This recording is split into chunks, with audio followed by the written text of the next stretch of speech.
राधे राधे। भगवान की कृपा से आप सब अच्छे होंगे। आज की वीडियो में मैं आपको बताऊंगी कि नेगेटिविटी हमारे घर में कैसे प्रवेश कर जाती है और इससे हम किस तरह अपना बचाव कर सकते हैं। नेगेटिविटी हमारे लिए बहुत ही हानिकारक होती है। इसी के कारण हमारे घर में व्यापार रुक जाता है, आर्थिक तंगी होती है, घर में लड़ाई झगड़े होते हैं। इसलिए हमें ये वाले काम कभी नहीं करने चाहिए जिससे कि हमारे घर में नेगेटिविटी का, नकारात्मकता का प्रवेश हो सके।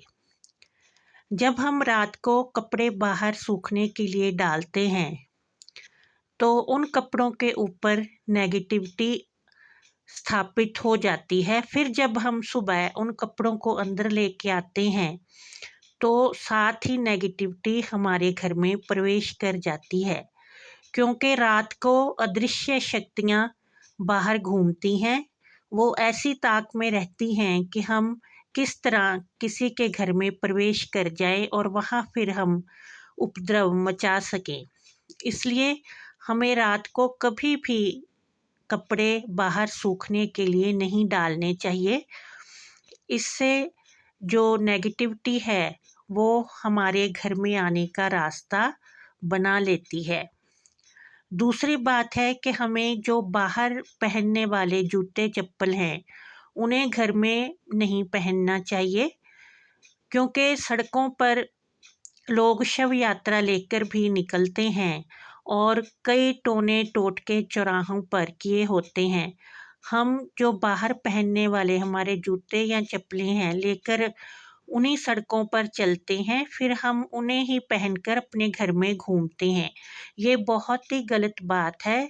जो बाहर पहनने वाले जूते चप्पल हैं उन्हें घर के बाहर ही उतार देना चाहिए, उन्हें अंदर नहीं लेकर आना चाहिए। इससे भी नेगेटिविटी हमारे घर में प्रवेश कर जाती है।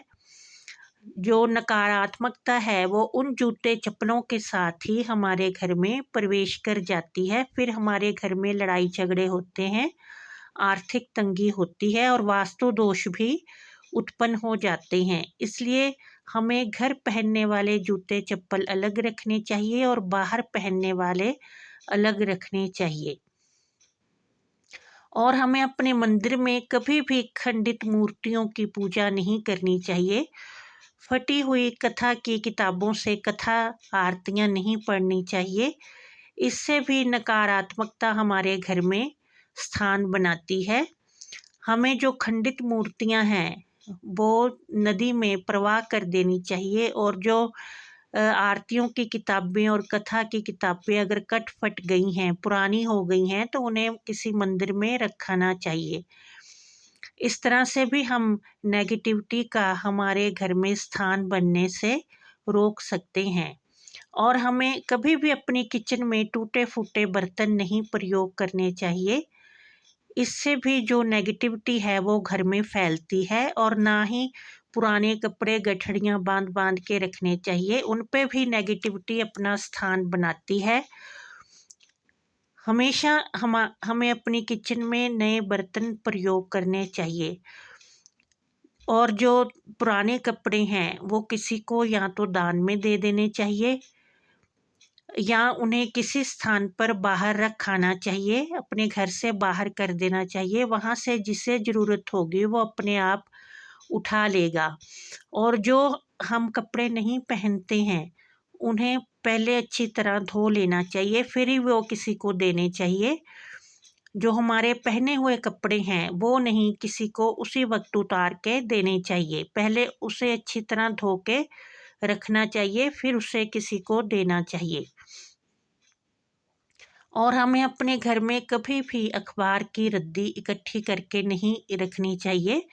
फिर जो हम बांध के अखबारें रखते हैं, कई महीनों की हम अखबारें बांध के एक स्थान पर रखते हैं तो उस पर धूल मिट्टी जमती है, ये भी नेगेटिविटी का स्थान बनती है। और फिर हमारे घर में जो लड़ाई झगड़े होते हैं। इसलिए जो थोड़ी सी अखबारें जब हो जाएं उसी वक्त ही किसी को दे देनी चाहिए। इकट्ठी करके सालों तक नहीं बांध के रखनी चाहिए, फिर उन पर धूल मिट्टी जाले जमते हैं और नेगेटिविटी का कारण बनते हैं। और हमें अपने घर में शनिवार वाले दिन जाले सारे उतार देने चाहिए, क्योंकि जाले सबसे बड़ा नेगेटिविटी का कारण होते हैं। यहाँ तक कि जालों के लगने से हमें जेल यात्रा तक करनी पड़ सकती है। इसलिए शनिवार के दिन सारे जाले उतार देने चाहिए और सारी डस्टिंग करनी चाहिए, ताकि कहीं भी कोई धूल मिट्टी ना रह जाए जो कि नेगेटिविटी का स्थान बनाने के लिए मदद करे। ये जो गंदगी होती है यही नेगेटिविटी को स्थान देती है, फिर हमारे घर में आर्थिक तंगी आती है और लड़ाई झगड़े होते हैं। इस तरह से हमें इन बातों का ध्यान रखना चाहिए जिससे कि नेगेटिविटी हमारे घर में प्रवेश ना करे, क्योंकि इन्हीं चीज़ों से वो हमारे घर में प्रवेश करती है और फिर स्थान बना लेती है। और हमें अपने घर के मुख्य द्वार पर कभी भी अंधेरा नहीं रखना चाहिए, उस पर एक लाल रंग का बल्ब हमेशा जलाकर रखना चाहिए। जहाँ अंधेरा होता है वहाँ नेगेटिविटी अपना स्थान बनाती है। और शाम को अपने मुख्य द्वार के बाहर एक सरसों के तेल का दीपक रोज अवश्य ही जलाना चाहिए। इससे माँ लक्ष्मी का प्रवेश हमारे घर में होता है और दरिद्रता और नेगेटिविटी कभी भी फिर घर में प्रवेश नहीं कर सकती। इस तरह से हमें इन बातों का ध्यान रखकर अपने घर को लड़ाई झगड़े और आर्थिक तंगी से बचाना चाहिए। और अगर हम इन बातों का ध्यान रखेंगे तो कभी भी नेगेटिविटी हमारे घर में रास्ता नहीं बना सकेगी और कभी भी नहीं आ सकेगी। जय माता दी।